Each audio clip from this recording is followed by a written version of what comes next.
All right, well, good. We're still within the minute of 8:30. Okay, I'd like to call our Finance and Audit meeting for January 10, 2024 to order at 8:30 a.m.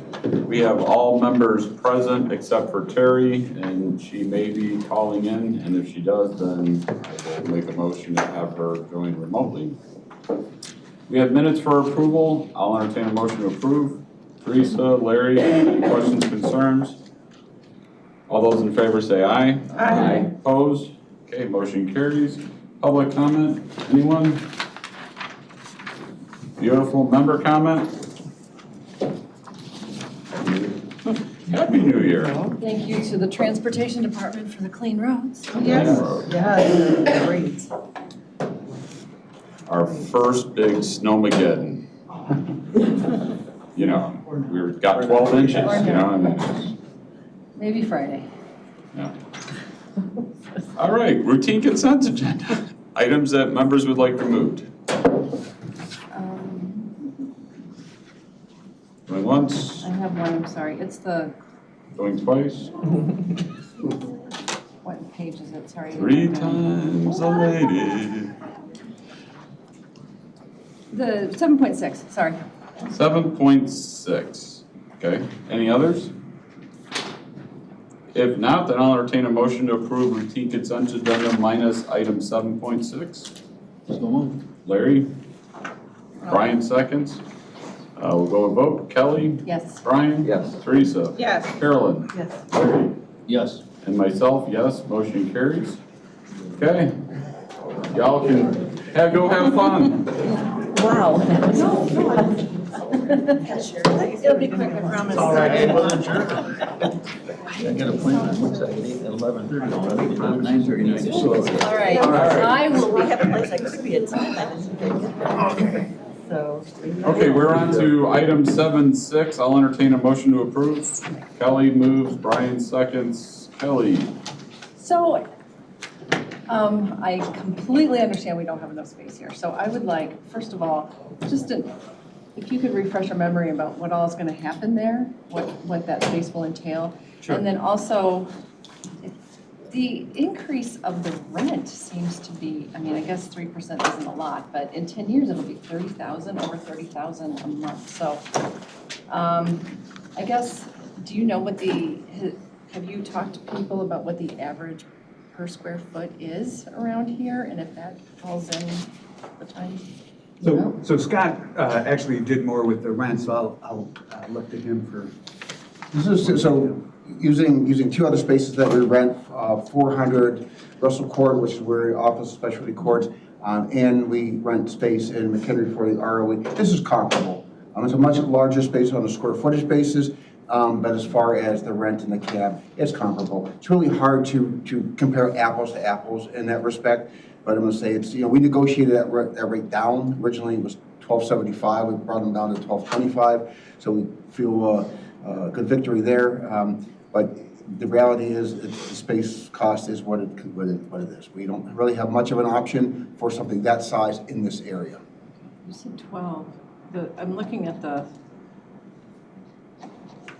maybe, so if you look here, the rent, 1710 is what's on the back. I guess that's why I'm confused. So there's two pieces of the rent. There's the base rent, which is on a straight square footage basis, and then what's called the CAM, or we'll call the additional rent. This lease is what's called a triple net. So you're paying not only the base rent, but you're paying property taxes, insurance, common area maintenance, often known as CAM, C-A-M, if you ever see that.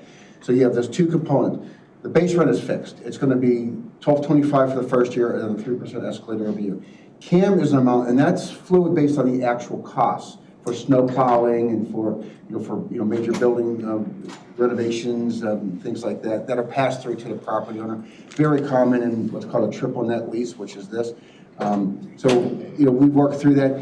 At the end of the day, those numbers are going to be what they are. We're going to have a verification process of those, but you put in an estimate and then you do a true up after that. So that number could vary. Okay. So $12.25 is really the base rent, and that's so. I probably should have broken this out a little bit further. That's okay.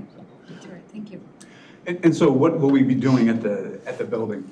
So if we were to walk through from the front door to the back door, the very frontmost part of the building is, we're calling it a multi-purpose area. It will be where we do training, which is a huge hindrance for us now. And then after training, it'll be a polling place. So it'll be a large-scale polling place. During COVID, as you can imagine, we had to formulate contingency plans in case we lost sites. And what we were missing then was large sites that we could, if we could bring people from 100 down to, we got down to like 7 sites in our plan. So this would have that kind of volume, centrally located, to be a great site.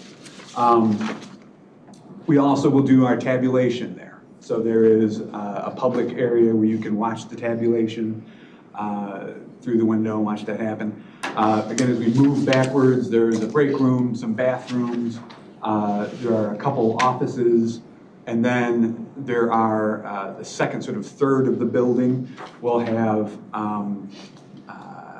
election signature verification for vote by mail, and then the actual physical vote by mail ballot handling area.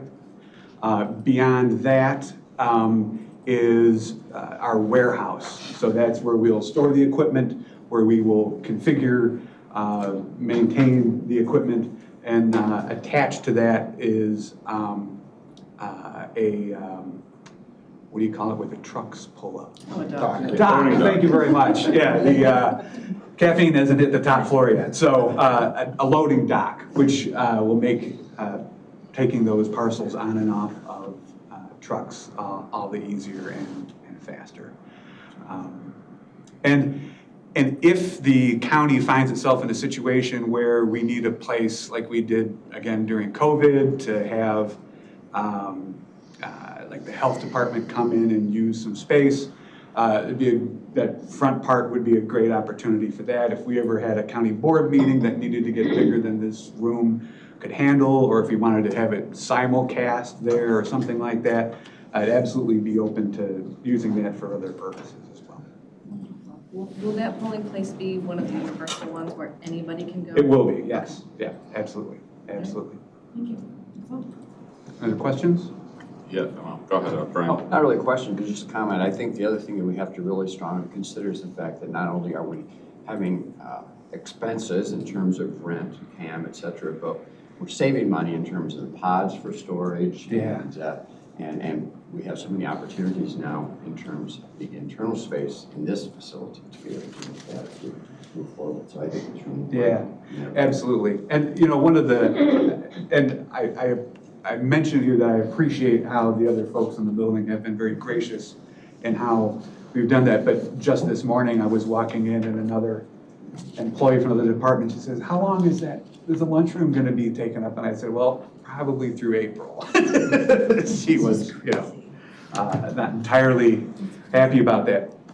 If I may, for just 10 seconds, this is not part of this, but Alex is on the agenda to be appointed to the chief assessor position. As somebody who works with him on a regular basis, both as the recorder and as the clerk, I just want to give my full-throated endorsement.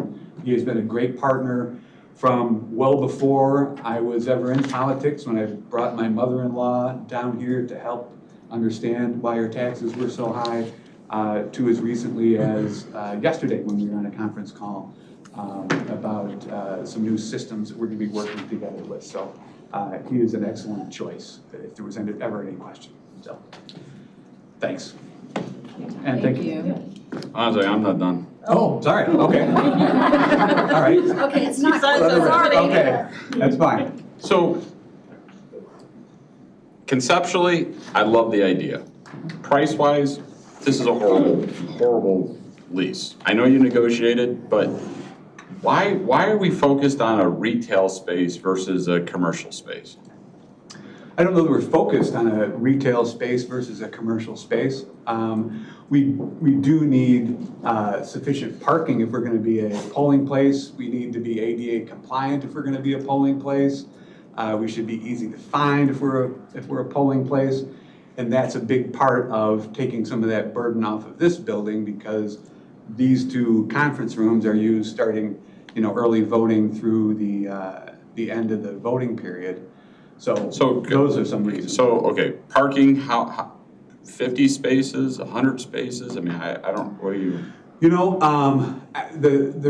One of the reasons that makes that place particularly attractive is that there is a lot of parking. And during 2020, when we had early voting here, I want to say on the first day, we had something like 3,200 people come through here.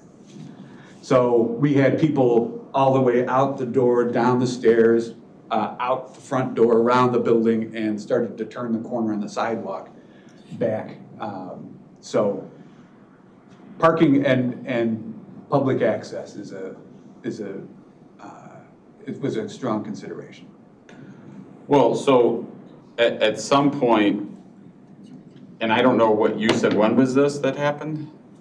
2020, early voting? Okay, so were we doing vote by mail at that point? Yeah. Okay. Yeah. And you've made comments that the vote by mail has increased as far as Yeah, and the it will number of continue people. to, yeah. So I guess I'm looking at this saying, okay, I hate triple net leases. They suck.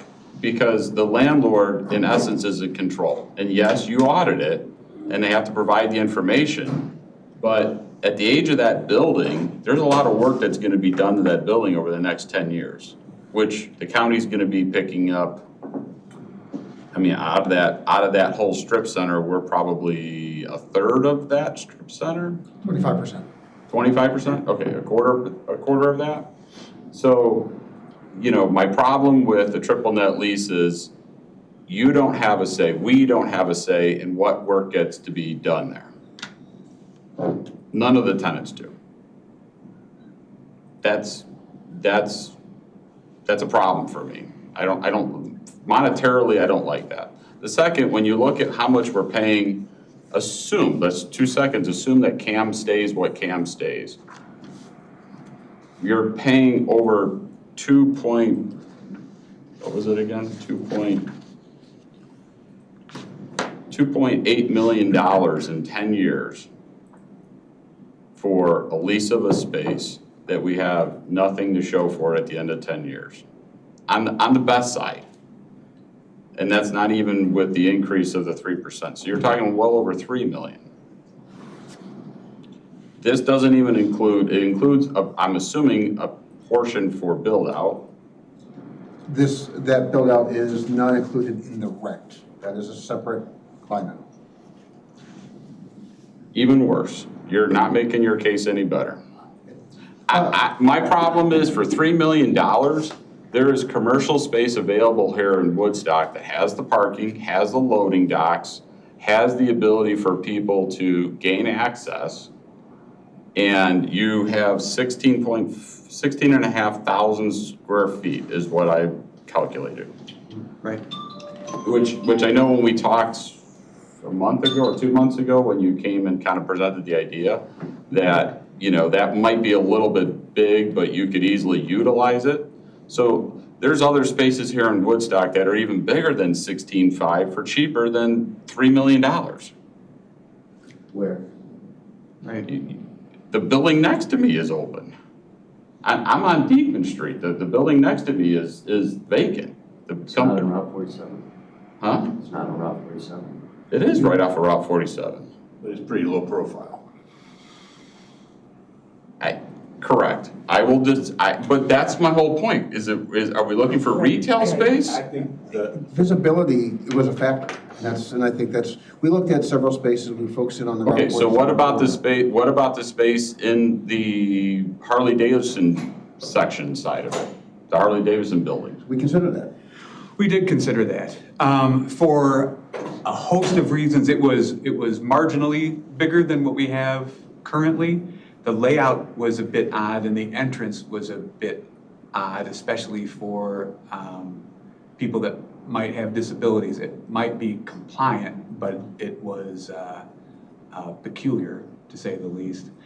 And I think there might be some concern about, how do I say this in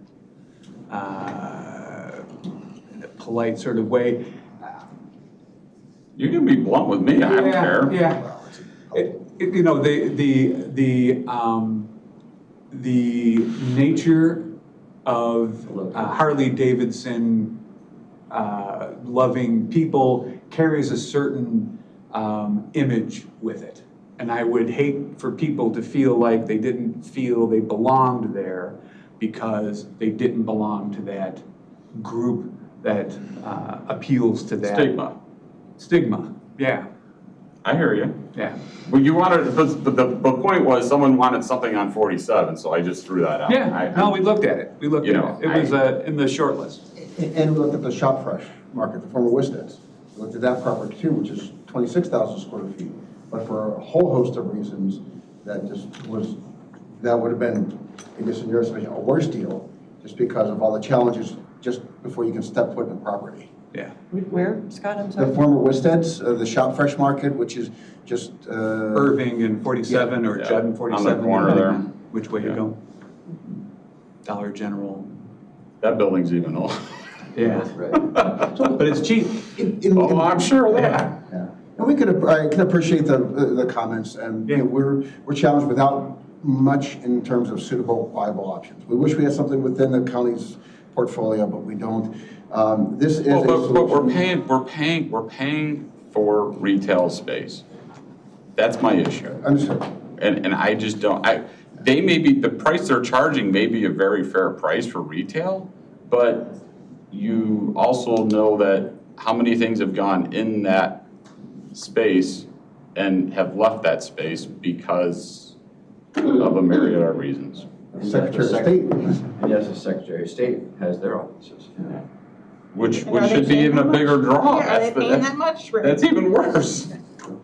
I mean, you would think that with the Secretary of State there, other businesses would want to stay there or be there because there's a whole host of people that come there every single day. But what I'm saying is that they are utilizing that space. They must have felt that it was an appropriate contract and a landlord that they could work with. I think that's the other thing about some of the other properties is that you have to look at the reputation of the landlord too. Hence the reason why I would recommend buying a place where our own landlord. We don't have to deal with anybody. It financially, it doesn't make sense to me. Just putting it out there. I conceptually love the idea, think that we need to do it, wish we could have done it 3 years ago. But financially, this doesn't make sense to me. Is there an option of shortening the length of the lease, so we're not tied in for 10 years? Yeah, there's a 7-year early termination option. So after the 7th year, we can terminate. And that's built in. I'll tell you, when you look at that, it probably, at that point, you might as well just stay for the rest of the 10 years rather than paying the early termination fees. What this does is it gives the county 10 years to determine a long-term solution. Whether that long-term solution is building a building, that's going to house the election operations and maybe other county functions. But it gives you time. It solves today's problem. And we have a problem today. And this problem is going to be exacerbated. Come March, you're going to see it in full force. But then we get into November, if we're still here. If it's anything like 2020, which, mind you, that was a COVID year, so things were much more tempered down, you're going to see the impact on this building. And it's not just during the election. I mean, it's the months preceding, and then it's the month following as you have to do your follow-up work. We have a problem. This is a solution. We do not have many other options. I do appreciate that. I wish I could bring you 4 or 5 different options, and I wish we had that kind of leverage. We have a very viable, suitable property that checks the boxes for what we need. It's got the visibility, it's got the accessibility, it's got the space, it's got the ability to expand, because I don't know if our county clerk can tell you what an election is going to look like next time and what he's going to need as far as mail handling. We check the boxes. This is, I think it's a good. I would love to bring you a much lower rent price. We negotiated, built in the CAM. I think the comment was made about, trust in the landlord. I think the owner of this property has a very good reputation. You can talk to the city of Woodstock about that.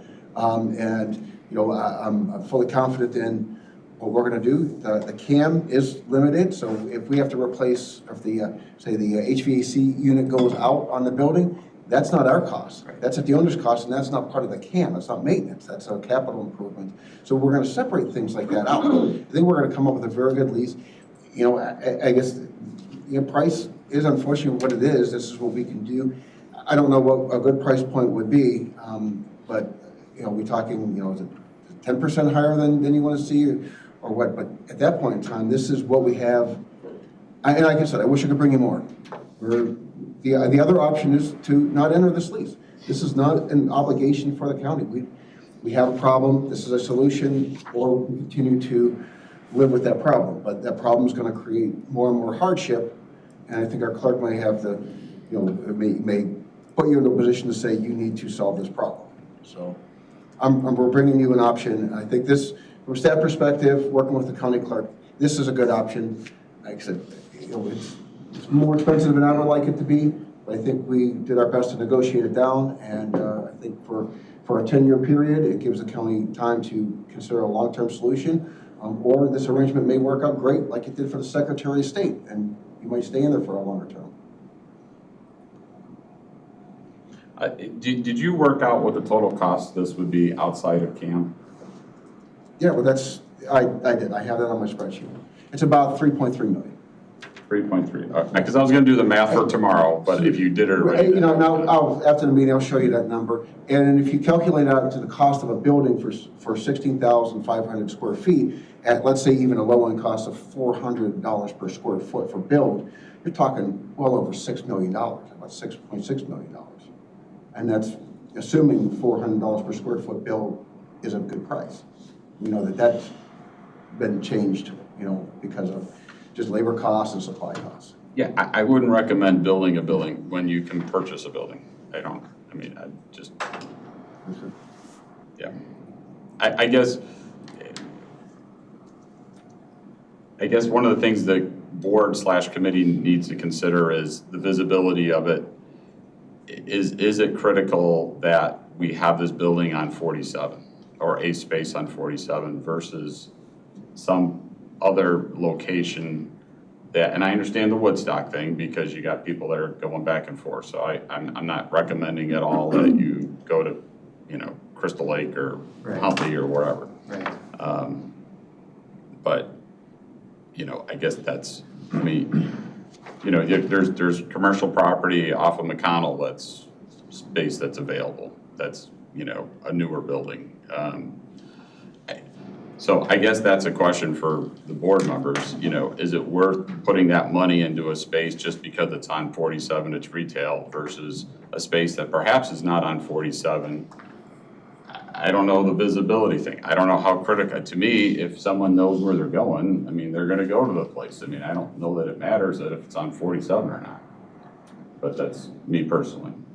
Yeah, I don't know that it matters that it's on 47 or 14, but I think it should be in a place where people are familiar and able to get there without issue. You know, and again, ADA accessibility, parking, that sort of thing. You find that in either other institutional buildings or in retail, really. And I think another factor too, this building was designed for people coming and going on a regular basis. It was designed as a retail space. It was designed for that high intensity foot traffic.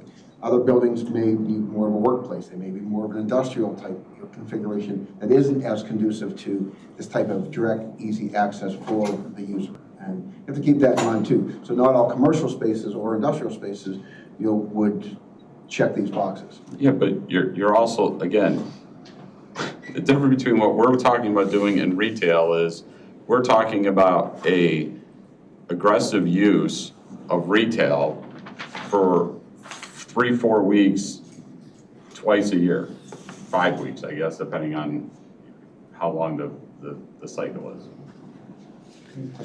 Well, yeah, so you're right, you're talking about 80 days a year plus training, so probably 4 to 5 months a year that it gets a high degree of foot traffic. Well, so like you've talked about, you looked at other choices, and I generally, not just at this moment, but at other moments, I have said that I would like to see choices, not a yes, no which is what we're usually given, yes or no to choice. Yes or no, not a choice of things to make a policy or, in this case, a building decision. Is there a list of places that you looked at that we could have bought? Because I do agree that rent is lost money when we're likely to continue to need a universally voting place, right? So do you have a list of places you looked at and why they were decided not to go that way? Did we look at places to buy, or we've only looked at leases? No, we only looked at leases, and the three were the Harley Davidson, Yeah. next to the Harley Davidson, this building, and then the Shop Freshwater. Those were the three. Of those three, and we spoke about the other two, this was the best and most suitable space for it. Woodstock offered an old school, portion of an old school. Early on, I wasn't part of that conversation. We did work with the cities, give us anything. Right. Give us some ideas, and just wasn't anything popping up that we were able to work with. And that's important, because going into this, we went on to the Choose Woodstock website. I talked to their economic development people to say, what do you have as far as space available? The property you mentioned never popped up on that list. It's not on their listing, and I even checked it prior to going into this. So, as far as the approach was always looking at leasing a space. It wasn't looking at buying a space. So part of the attractiveness to a lease, a little bit, is what's elections gonna look like in 2032? Right. And that's a question. And the expectation is that it's going to be quite a bit different, that there will likely be far more vote by mail. We'll move from the current precinct model to vote centers, and there'll be maybe a couple dozen of those across the county. Super sites, they're called in some places. And so our equipment demand will be lower, so we won't need that much in terms of equipment storage and whatnot. Our needs for mail processing will likely increase between here and there. So at that point, it would make sense to re-examine where we are and what our needs are. Well, no, I'm not disagreeing with you. I think elections will look different. But the fact is this is not the answer even 10 years from now, the county building here. Maybe not, yeah. Yeah. But probably, or there was a discussion at some point of building onto this building or onto the government center. Right. And that's a possibility, but it's hard to say 10 years from now. It'll be different, for sure. But you're still looking at the parking at that point too. Yeah. Okay. Carolyn, did you? All I was gonna say, but no matter what we do, we're still gonna have like you're talking about super centers or, throughout, Right. and one of them will be this building or this location. That's not gonna change. And if you're getting more vote by mail, you're talking about having more storage for that, or processing of those ballots, right? Right. And I don't know how long do you have to hang on to those, following them? 20 months, yeah. All right, so I think that, the need for space is still here. And so whether or not, it is a long lease. It does look like the options were along 47. With the way we vote now, we're having to find libraries, Yeah. meandering your way to libraries, and village halls are tucked away in neighborhoods, and people get there. And so if we're off 47, I don't think it's gonna be that, it's hard to find. I don't know that this needs to be so much visible. Everybody finds the post office. You'd be surprised at the consternation that comes from People trying to find it, yeah. Yes. Yes, Yeah. I would imagine. And then when they find it, if it doesn't suit them in a number of different ways. They just keep driving. You mean people complain? They do. You might find that hard to believe occasionally. Yes. Okay, Brian? Yeah, it bothers me just a little bit that we believe that staff has not done the best possible, most professional job that they can in terms of providing us the information. I don't think that we need to see all the details for 5 or 6 different buildings. I don't think that we need to get into that detail. That's a staff responsibility, and I appreciate the fact that the staff has done it. I have my concerns about this from a totally different area, and that is as a previous kind of councilman in the city of Woodstock, that's removing retail space. So we're not, in the city of Woodstock, we're not getting the taxes. Right.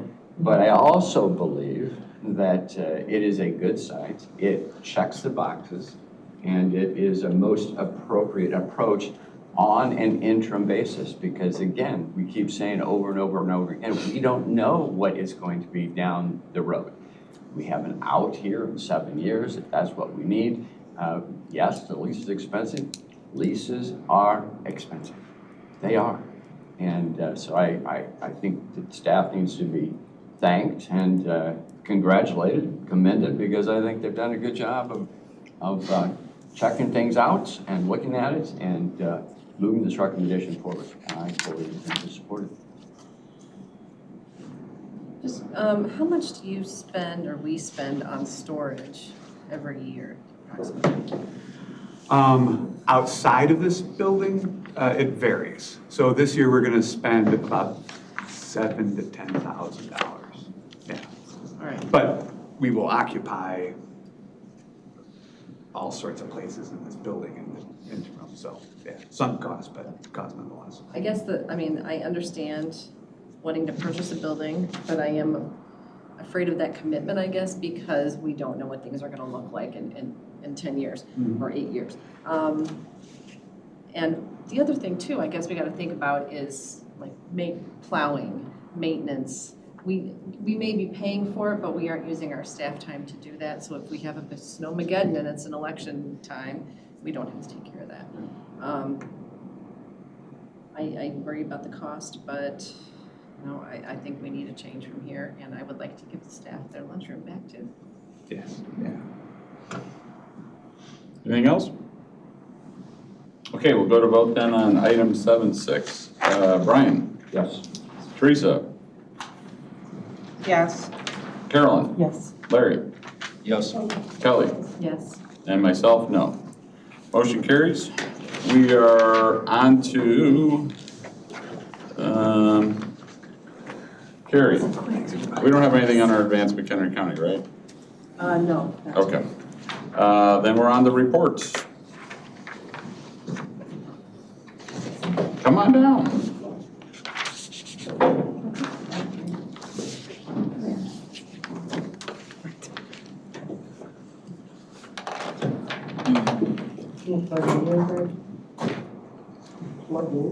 Yeah, Dan, let's me just switch it up. Yeah, you can now. Okay. Do you need any help? First she'll break it, then she'll want it. When it doesn't work. And you'll only need that. Oh, that was interesting. Dan, that's me. The light. A little plain both sides here. You can see better. Something happened. I need you after the meeting, Greg, so. Here we go. What are we doing now? We're looking at the report. Wonderful. Okay. Good morning. Happy New Year. So I showed you something like this back in August. So for this quarter, I was just looking at something similar as far as our major revenues.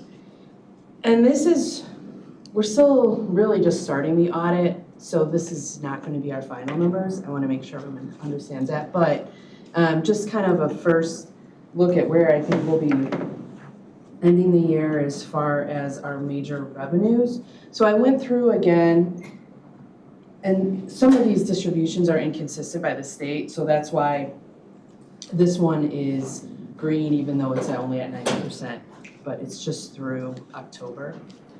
And the ones we've been kind of watching are the sales tax. In August, they were yellow, so I think we'll be ending up the year close to where we projected, so that's good news. And I can send these to you. I don't know if you have questions. Well, I mean, this is not really a question, I'm really, this is not a question for you, this is a question later for, when I'm looking at our 0.25% sales tax, we only think we're getting 11.7 million for this past year. But in the future, next year, we would anticipate 0.25% being closer to 13 million. So this is 1/4% on the incorporated areas, whereas you're talking about the mental health. Well, kind So of, yes, yes, that's my that is- vocation, yes. That is for the whole county. So the 1% sales tax we get in unincorporated areas and 1/4% Okay, in, so they're both 1/4%, but it's different. areas. Yes. Right. What? It's a good answer. So Carrie, okay, so if I'm looking at this, your estimate and the budget should be one and the same, right? I mean, So, the way that D365 is set up is we have our original budget and then we have revised budget. And so for the most part, these revenues don't change, but I guess I can hide this. What is this? no, it's fine, I just clarifying. So what you're telling me is on the revenue side, And these are just the major revenues that mostly we talk about, like, I bring these to you when we're building the budget to talk about. It gets a little hard. At first I pulled all of them and then I just put them by category and it was too many variables. that's fine. So I'm looking at this going, we're gonna end up 3.6 million unaudited short. Yes. Well, no. So this is just where we are, well, yes, sorry. But some of these say 11 months or 10 months, so do you think they're gonna increase? So this number here is we've only received distribution from the state for 11 months. So you don't anticipate it to be more, oh, never mind. So yeah, that 3.6 will go down based on Yes, the more distribution. revenue from the coming state. in, but, you know, I think we'll be pretty close, to, budget. so you think that you'll, well, I don't see how you can get 3.6 million out of the months that are still left. But maybe you can, I don't know.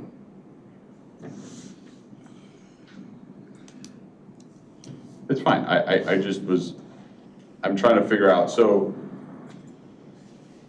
if there is a variance on the revenue side, are you gonna show us expense I side too? am gonna show you the expense side. So there's a larger variance on the expense side. So, and honestly, I was struggling a little with what to show you, not in terms of being secretive, but not being confusing.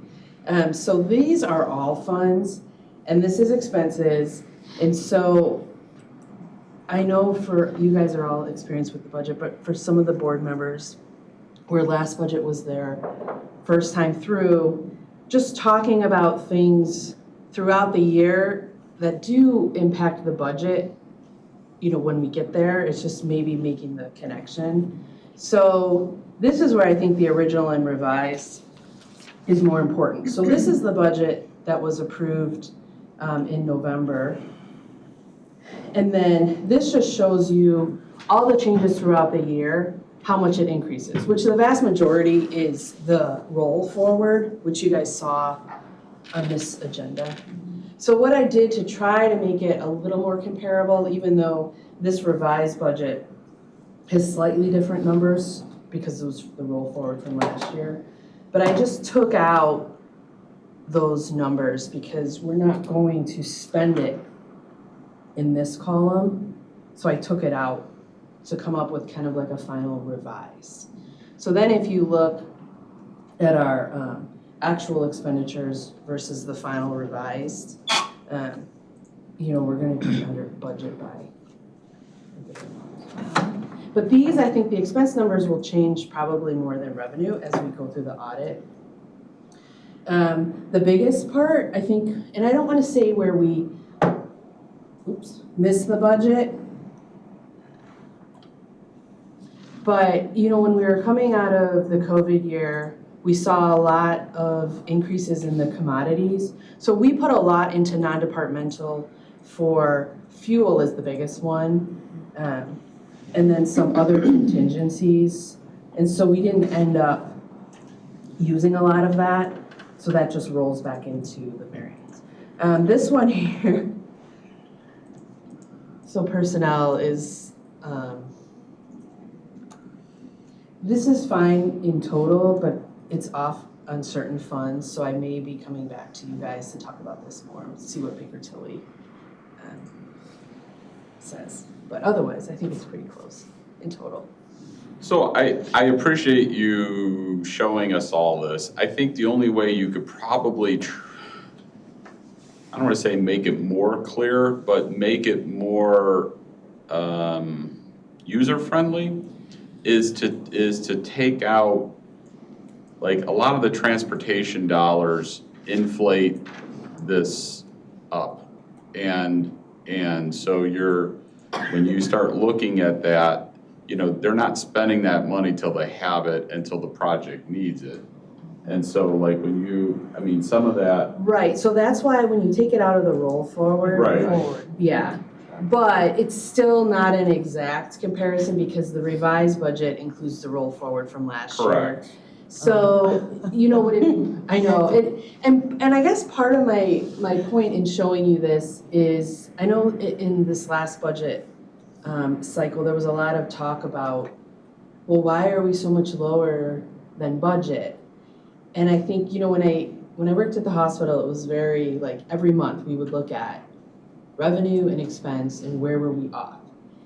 And so I think that's the mindset, which seems more like normal business, but when you start looking at this stuff and there's things constantly rolling and changing budgets or, you know, planning out for multiple years, I think that's what makes it a little hard to just pinpoint one particular thing. So, and then how hard is it then if you've got from the revised budget, you have your roll forward from the year before? Well, and see, that's hard. It's hard to do that because the roll forward from the year before, they may have spent down some of it, so that would show up in actual. So I didn't want to take it out of the budget if there was actual. Right. So the stuff in the roll forward for this year is just truly rolling forward. It's not recorded in the expenses. You know, would it be better if we just looked at general fund? Well, and that's kind of, I think this is good, but I think it's a perspective that someone has to really try and understand. Because, you know, if I'm Joe Blow and I go look at this, I'm gonna be like, the original budget was 263 million, and then you revise it up $100 million? You know, what the hell are you doing? You know what I mean? Right. Someone just looking at this without really understanding it could really go haywire on it. Or the other, Huh? the other thing is that we say we're gonna spend 263, but we only spend 210 or 211. I'll round, well, I should round up both cases. But, you know, one of my private beefs with some taxing bodies is they're inflating their budget to say, oh, this is why we need to do our full levy increase. Right. And then you look at it, they've got all these reserves, and you're like, you don't need to be raising the levy, right? And so how do we explain, like, oh, we you know, we over budgeted, but it's not really inflating, we needed that money. So a couple of years ago, we really tried to focus in on making sure that we were not inflating the budget. Yeah. And so specifically with grants, Yeah. what would happen, like if we had a 2-year grant, they would budget the full grant in both years. So that really, especially like CDBG, the size of it. Yeah. So what we started to do was, we would say, well, of this 2-year grant, what are you gonna use just in this year? Mhm. And then we roll forward the rest. So it helps to keep it Yeah. separated. And if you look at history, I wanna say maybe 5 years ago, we really went down as far as budget.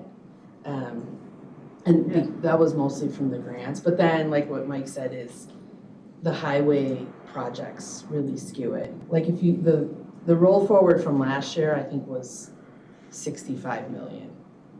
So if you look at the difference for the roll forward this year, it's almost all in transportation.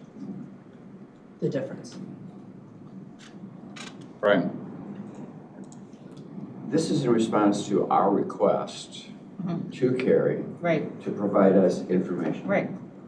And I think that this is a very logical presentation. I think it makes perfect sense based upon our knowledge level and our understanding, as it should be.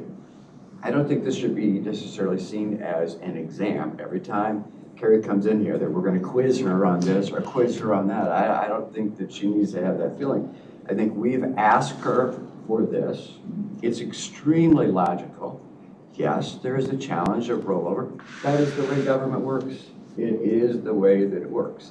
Now, is this what we're going to be sharing with the public at large? This is available, but our communication is through the PAFRA in terms of common everyday language that people should be able to understand. And if they have questions about that and they want more detail, we can certainly try to educate them on that.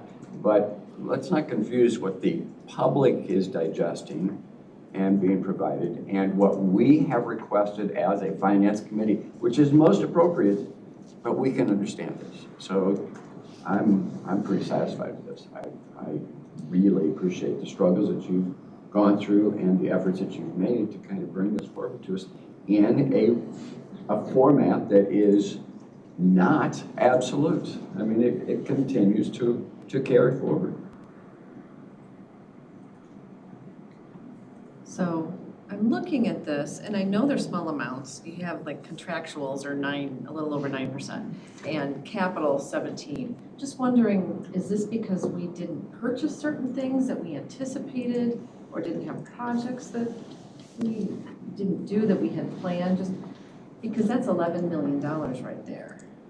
So there's a couple things, actually, as I was doing this exercise, it was good for me for year-end. There's a couple things I need to look at in this number. There were some software agreements that we're not rolling forward, and nor did we spend. So I need to look into those, and I will get back to you. And they were with Microsoft too, so I just need to get some And clarification. that's fine. I don't expect you to have the answer right now. I just, that's kind of a significant amount of number for wondering if maybe we Right. could look at that for next year. That And we can review this plan for. again Yeah. when we're done with the audit, because there may be some movement with some of these items through that. No, I appreciate this exercise. Yeah, it's kind of, in my quest to make you guys love government finance. But it's like too much where it's just overwhelming versus like how much do you kind of skinny it down without missing details. Well, and I think what Teresa said is something we need to think about too, because we, as county board members, are voting on a budget and we have to know what we're voting on. So for us to know the detail, I think is important. Thank you. So just as you're talking about the audit, so I had a phone call with Leah yesterday. So Leah works for Baker Tilly. Is she the head? Is she the lead for She's our? the lead, yes. Yeah, lead She was for the our lead audit. also last year.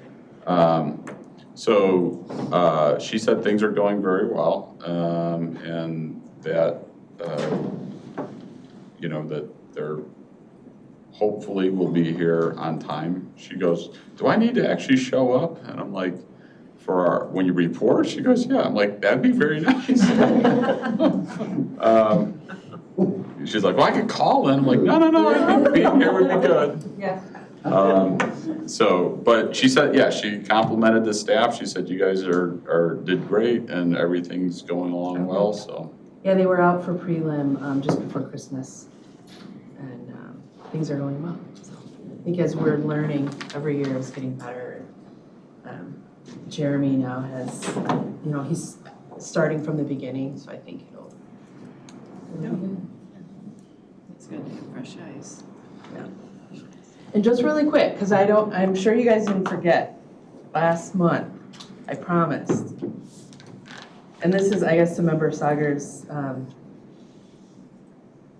thing for the public. So this isn't done yet, so it's not available to the public, but this is going to be our budget book going forward. So it'll be 24 when I'm done with this. So I don't know if you guys remember the ones from prior year. It's really just like a 600-page PDF document. that I think has really a lot of good information, but sometimes I'll even look at other counties' budget documents and it's like, it's a lot. And so we partner with ClearGov to come up with this more interactive budget document. So I just want to let you know that it's coming, hopefully next meeting, I'll be done with 24. But it's just really much more user-friendly. You can find things using these tabs. You can scroll down. You can look, just like Open Book, where there's better charts. You can pull out spreadsheets. Look at certain things, like I get a lot of questions throughout the budget process about funds and departments and what are the funds for. So there's a lot of write-up, things like that. So it's just a much more user-friendly version. Fabulous. I know you guys are waiting all month. I know. So I'm not quite done, but I didn't want to disappoint you. Well, now we can go to this instead of ask you all the time. Well, because I don't want to seem passive aggressive when I say, oh, that's in our budget document. But I will still always answer your question. But I think this is just a much easier way, because I'm thinking if the public is looking for something, they're not looking to scroll through a 600-page document. They're looking for one department, one fund, or something very specific, and this makes it much easier to find. Great. Maybe you're gonna say this next, but I'm wondering, when are we going to review the progress of the ARPA funds that we've granted out? Right, because in the ones we granted out in previous years, some of them, my concerns, wouldn't be able to use their money. I had some doubts about their estimates. And so their answer was, well, we'll review it in 24 and allocate whatever we believe will still need to be allocated before the end of the year. So I can bring you guys a report next month. I Okay. can tell you that Carrie Johnson looks at it a lot. I don't want to say daily, but she is in contact with some of our recipients, and she some of them are, it's just hard, there's so many different types of projects. right, So obviously if someone's purchasing a building, that's much different than if they just have monthly salary. But she is in contact with a lot of them, and we can give you an update on the status, and if the status is below where we think it should be, then why. There's a couple that we have some concerns about, but we actually they had an adjustment to the final rule that we can reallocate after 24 as well. oh, So we knew it was coming, but until it was official, I felt that it was. But it still has to be spent by 26. That's what I was gonna say, I was gonna add, but it probably still has to be spent. But, we have several projects that we didn't fund at 100%, so it'd be a very easy shift. Do you have anything else for us? Did you know? Okay, anything else for Carrie? Okay. EDC,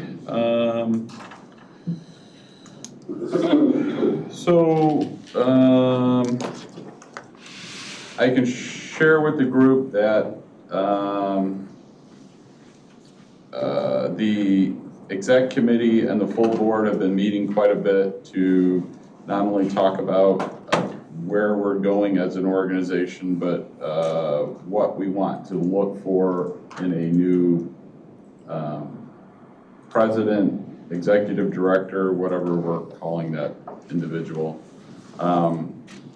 We've had some people already express interest, which is great. They believe in the organization and they believe in the mission, so that's positive. We're trying to put together, there's multiple documents about job descriptions, so we're trying to combine all those and really pinpoint what do we want the individual to do.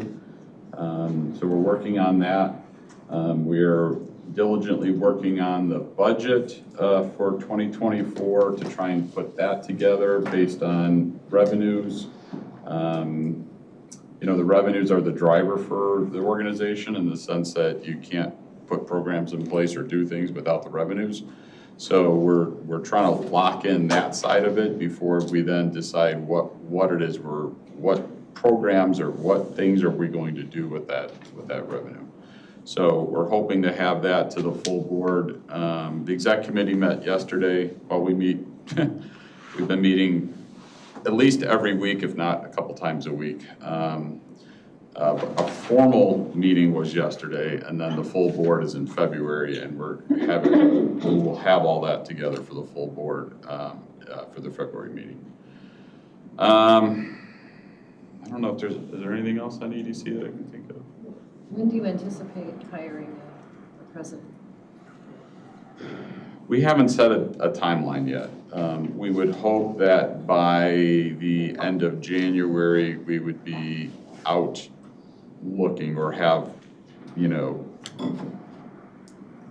applications being accepted type thing. We have to still determine even how we're going to advertise that or how we're going to put that out there.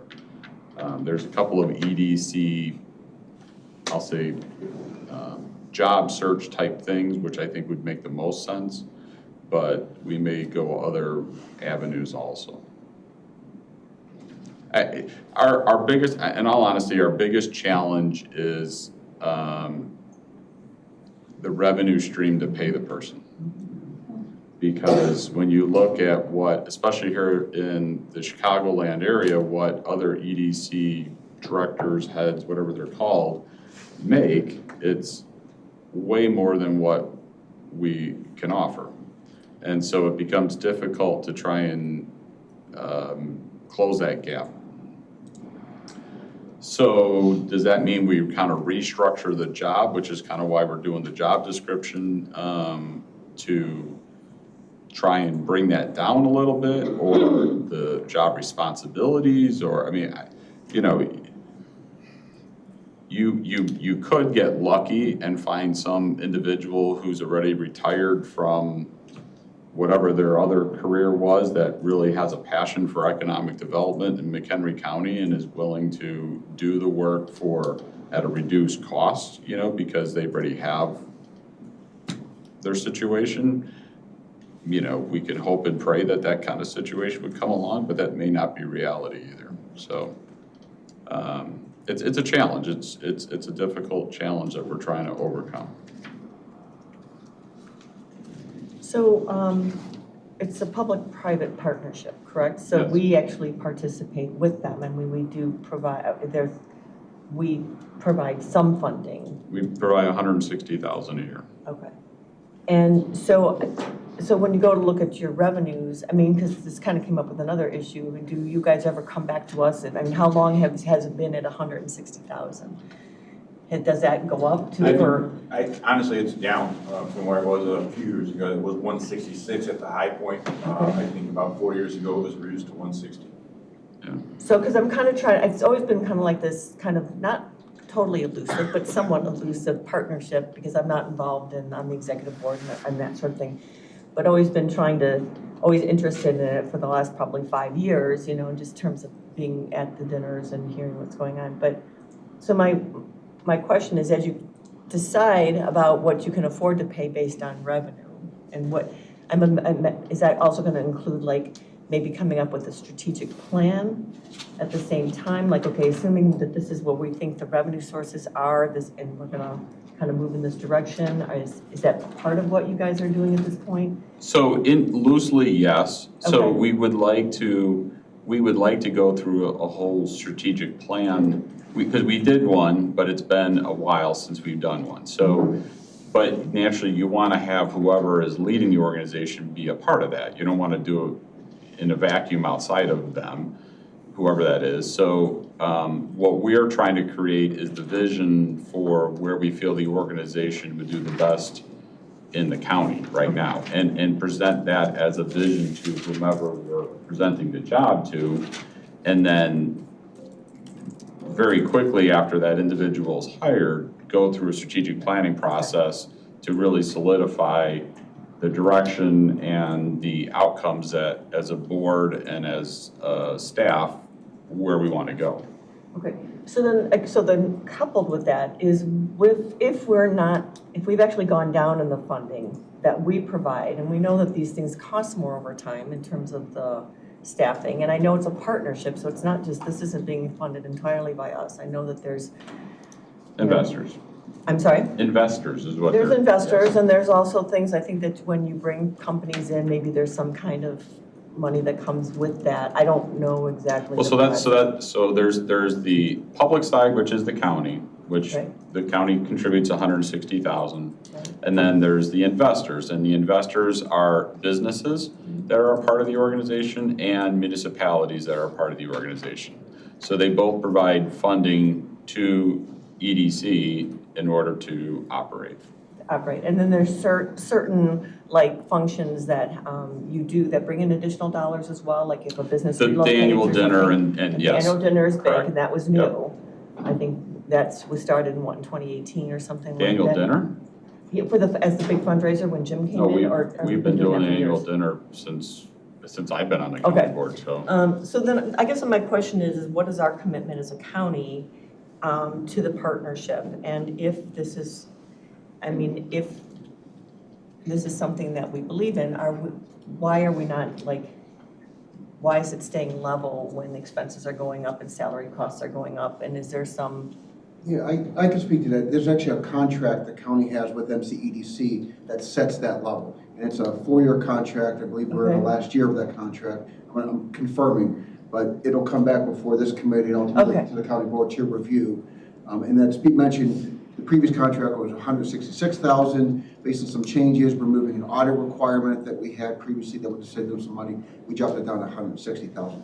That's why it's fixed, is because of my contract. And it's 4 years. It was 4 years. And we're at, that's all, and I didn't realize it was a contract, but I'm just, things go up, and I know we've got this now, I don't know what their role is with One Chicago, that's, in terms of being. We're part of multiple organizations now. Right. So I think,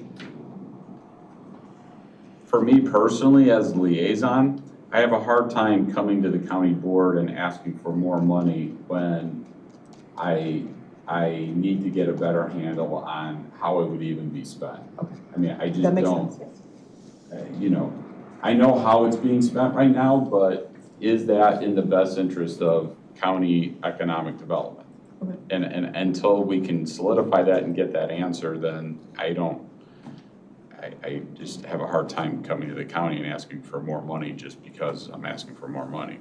If we were to, I guess I would come back and say, hey, if we found person X and we financially can't make person X work in our current budget, and would the county be willing to chip in whatever, I would be more than willing to come back to the full board and request that.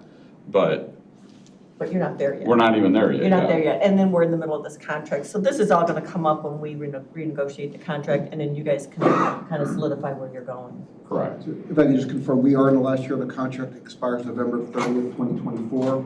So I would say probably in the next few months, we'll probably start looking at this. All right, fair enough.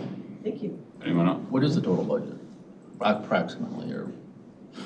Last year, our budget was, I think it was 315, 320. Okay. Anything else? Okay. I did process the first quarter payment, so Okay, great. it is on the way. Sounds good. How many The employees? only other thing I'd say on EDC is they did submit an advanced McHenry County grant request, and they were awarded $225. That was for modernizing marketing, and Mike and the executive committee would kind of put that on hold until the president is identified, so that money's just sitting there. No, we haven't spent it. It's on the cutting block, just. How many employees do they have? So, 3. so we have James, who's a full-time employee.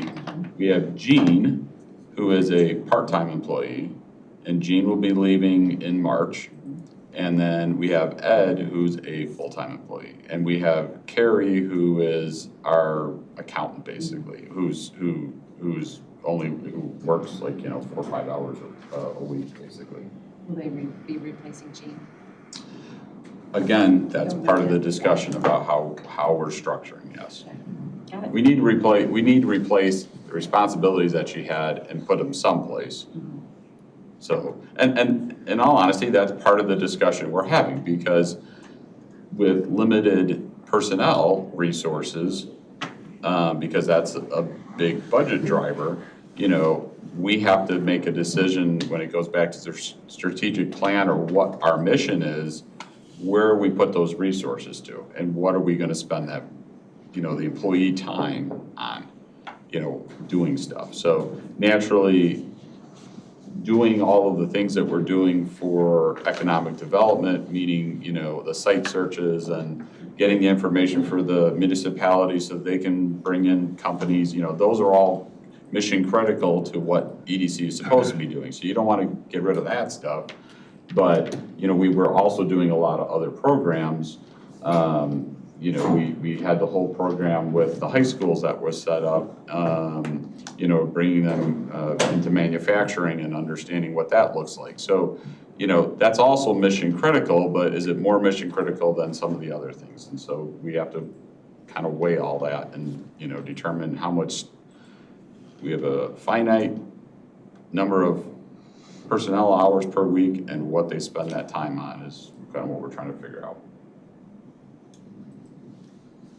Anything else on that? Okay, Natural McHenry County? Okay, thank you. Pleased to announce some changes in leadership to Natural McHenry County. Elizabeth Kessler, Executive Director of MCCD, has been selected as the Chairman of Natural McHenry County. Pete Wezanowski is our Vice Chair.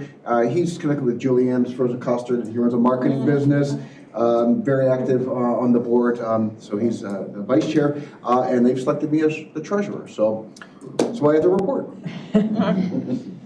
So we have money questions, we can talk to you now. Yeah. Of course. Yeah, okay. All right, anything for Scott? Okay, then we have a need to go into executive session. The purpose is discussing internal audits per ILCS 120-2, number 29, and for review of executive session minutes from 9/7/2023 and 11/9/2023. Oh, boy. Okay, Teresa makes the motion, and Carolyn seconds the motion. We didn't, Terry never came in, so, yeah, so I just want to make sure she wasn't here. Not Terry, Kelly? Yes. Brian? Yes. Teresa? yes. Carolyn? Yes. Larry?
Seconds. All those in favor say aye. Aye. Any opposed? Motion carries. We have no other items on our agenda. I'll entertain a motion to adjourn at 10:17. Teresa and Carolyn. All those in favor say